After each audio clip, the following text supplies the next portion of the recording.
I had the privilege of traveling with over 30 Florida-based property insurance companies over the past several days in places like Naples and Lehigh Acres near Fort Myers and Jacksonville, because those are the areas that were the hardest hit by the devastating ravages of Hurricane Irma. These insurance companies, over 30 of them, were a part of what is called the Department of Financial Services Insurance Village. In years past, when I was a deputy insurance commissioner, insurance companies convened in a group so that policyholders could find them all in one place. It was very helpful and still is today, as last week evidenced that many insurance policyholders simply just need to talk to someone. You're with a great company, American Integrity Insurance Company. And do you have any advice for people that have been hurt by the storm? Be safe. And be patient. Yeah. The Insurance Village had insurance companies that were offering snacks and lunch and water. So what happens at Insurance Village? Thousands of people, which you can see from forming long lines to see FEMA and to talk to a live claims adjuster or someone to simply explain their coverage. So these insurance villages were a big success. And as such, it gave insurance companies the opportunity to do what they do best, respond to their policyholders. So for those of you who want to know what they're doing in terms of helping policyholders, how are these companies responding?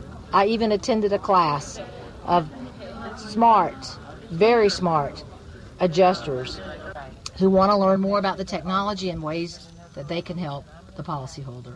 Tell me what it is you think is the most critical for some of the folks that have been affected by the storm. What are you hearing on the phone lines? I think it's compassion, really. The idea that someone actually cares what's going on. It's people helping people, so that's what makes the world go around. So I think with good compassion and good communication, we can really help folks out here. Great. And you've been on the phone lines for a while. And what was the most, I guess, critical story that you've heard so far? One I've heard most was there was significant mold damage to the house, and children and elderly people were being affected. For some reason, it seems like some things were disconnects between, but once they realized that their case was being handled and being expedited, it definitely gave them a warm, fuzzy feeling and gave them hope. Great. And if you were going to give any advice to policyholders that you've talked to on the phone or things to think about over the next few weeks, what would you advise them to think about? Patience is a virtue, but don't kill the messenger. Just have faith that in this day and age, humanity does still exist.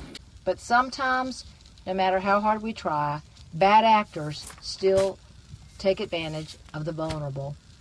One investigator with an insurance company discussed with me her work when a policyholder was trying to scam the system. They committed the crime themselves.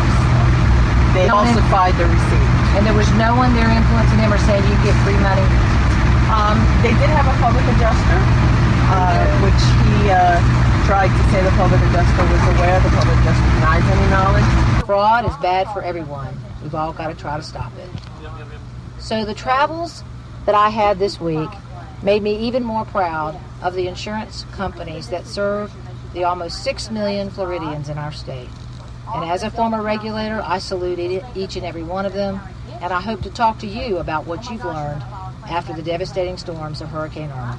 So please contact us at 850-528-9229 or on the web at lisamillerassociates.com.